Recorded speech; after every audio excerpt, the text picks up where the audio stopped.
유럽연합이 환경보호와 역내 산업 경쟁력 강화를 위해 화학물질 관리 제도를 대폭 강화하는 신화학물질 관리 제도, 즉 리치 제도를 도입해 오는 6월부터 본격 시행에 들어갑니다. 이에 따라 미국과 일본 등은 물론 우리나라 역시 대책 마련에 분주한 상황인데요. 도대체 리치 제도는 무엇이고 어떻게 대응해야 할 것인지 김정문 기자가 보도합니다.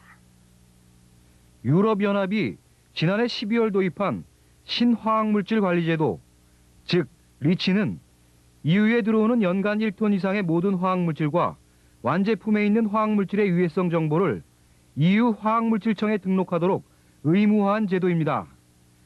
RoHS와 WE 등 기존의 환경 규제가 제한된 제품 물질에 대해 규제를 가한 것이라면 화학물질 전반에 대한 규제책이라는 점에서 산업계에 파장을 미칠 것으로 평가되고 있습니다.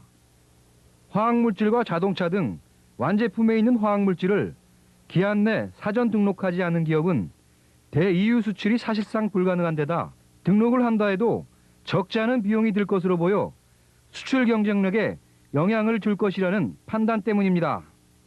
이 때문에 미국과 일본 등은 물론 영국 등 EU 내 국가들조차 대응책 마련에 분주한 상황입니다.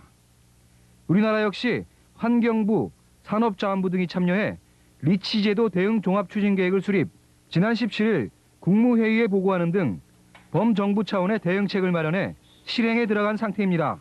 이 같은 정부의 대응책은 그간 부처별로 개별 대응함에 따라 산업계에 혼선을 주었던 것을 방지하는 차원 내에서 마련됐다는 등의 정부 설명이 뒤따르긴 했지만 그럼에도 불구하고 아직 개선할 여지는 많아 보입니다. 리치제도 시행에 따른 화학물질 등록 비용이 2조 5천억 원과 4,500억으로 부처별 예상치가 크게 차이나는 데다 등록 기간에 대한 안내, 대응 비용 산출 등도 아직 통일된 의견이나 방침이 없기 때문입니다. 요는 등록을 하지 않을 경우 대-EU 수출이 불가능하다거나 대응하지 않으면 큰일이 난다는 등 호들갑을 떨거나 막연한 불안감을 조성할 일이 아니라 좀 더 차분하게 실질적인 도움을 줄 수 있도록 대응 체계를 확립해야 한다는 것입니다. 우리 기업지원센터에서는 리치에 직접 대응하기 어려운 우리 기업들을 위해서 리치의 법률 내용이라든지 국내외 동향 그리고 대응 요령에 대해서 홈페이지를 통해서 제공을 하고 있습니다. 특히 전문가가 없는 중소기업을 위해서 현장 교육이나 현장 컨설팅을 지원하고 있습니다. 그리고 내년 6월부터는 사전 등록이 시작되는데요.